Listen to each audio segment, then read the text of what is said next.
জানেন, একটা সময় মানুষের শুধুই নাম ছিল, কোনো পদবি ছিল না।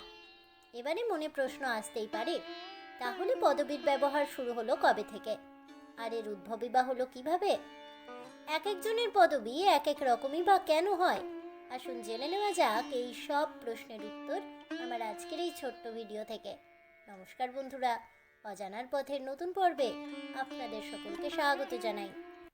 বোসনাথ, ঘোষ, দাস, চক্রবর্তী, ব্যানার্জি, চৌধুরী, সেন, ভট্ট সহ সমস্ত বাঙালির পদবীর ইতিহাসটা ঠিক কী ছিল, চলুন জেনে নিন। বইয়ের মলাটে হোক কিংবা বিশ্বের দরবারে, সর্বত্র ওই নামের সঙ্গে জুড়ে বসে তার পদবী। তবে অতীতে মানুষের কোনো পদবী নাকি ছিল না। তখন চলছে মধ্যযুগ, বাংলার বুকে শাসন চালাচ্ছেন সেন রাজবংশরা। আর সেই সময়ই কর্ম অনুযায়ী এবং গ্রামের নাম অনুসারে সেখান থেকে নির্ধারণ করা হতে থাকে মানুষের পদবী। সেটাই ছিল পদবীর ইতিহাসের শুরু। যেমন যারা মসজিদে নামাজ পরিচালনা করতেন তাদের বলা হতো মোল্লা। সেই তালিকায় একের পর এক জুড়ে গেল কর্মকার, স্বর্ণকার, কয়াল, মজুমদার ইত্যাদি। এভাবেই তৈরি হলো অজস্র পদবী। তবে শোনা যায় এছাড়াও মহারাজ বল্লাল সেন ৩৬টি নতুন জাতি এবং ৩৬টি আলাদা আলাদা পদবী বানান। তবে সেই সময়ের পদবী বংশ পরম্পরায় প্রাপ্ত হতো না, অর্থাৎ বাবার পদবী সন্তান পেত না। যেমন কোনো ব্যক্তি যদি সোনার কাজের সাথে যুক্ত থাকতেন তবে তার পদবী স্বর্ণকার হতো বটে, তবে তার সন্তান যদি অন্য কোনো কাজ করে তাহলে তার পদবী তখন আর স্বর্ণকার থাকতো না, সেই সন্তানের পদবী হতো তার পেশা অনুসারে। কিন্তু পরবর্তীতে মহারাজা লক্ষণ সেন এই প্রথাটি তুলে দেন এবং আদেশ দেন, এবার থেকে পিতার পদবী বংশগত সন্তানরা অর্থাৎ পরবর্তী প্রজন্ম বহন করে চলবে।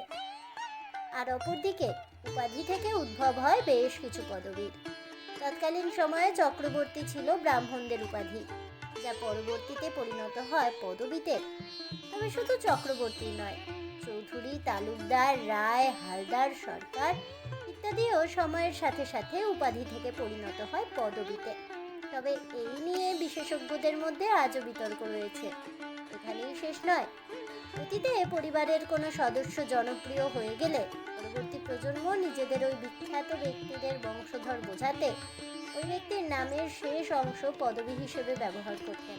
যেমন বাণভট্ট আর্যভট্টের পরবর্তী প্রজন্ম নিজেদের পদবী রাখেন ভট্ট। শোনা যায় এই ভট্টই পরবর্তীতে হয়ে ওঠে ভট্টাচার্য। আবার চৌধুরী, খাঁ, মণ্ডল ইত্যাদি হলো এমন কিছু পদবী যা কিনা হিন্দু মুসলমান উভয় সম্প্রদায়ের মধ্যেই রয়েছে। আবার আরব থেকে বাংলাতে আসে কিছু পদবীও, যেমন মির্জা, সেকেন্দার ইত্যাদি।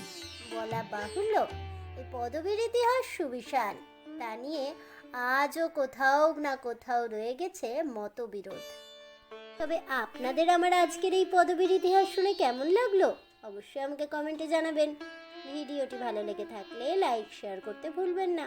আমার চ্যানেলের নতুন বন্ধু হয়ে থাকলে চ্যানেলটিকে সাবস্ক্রাইব করে দেবেন, থাকা বেল বাটনটি প্রেস করে রাখবেন নতুন ভিডিওর নোটিফিকেশন পাওয়ার জন্য।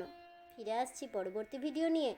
ততক্ষণ সবাই ভালো থাকুন, সুস্থ থাকুন, আর অবশ্যই সঙ্গে থাকুন আর দেখতে থাকুন অজানার পথে।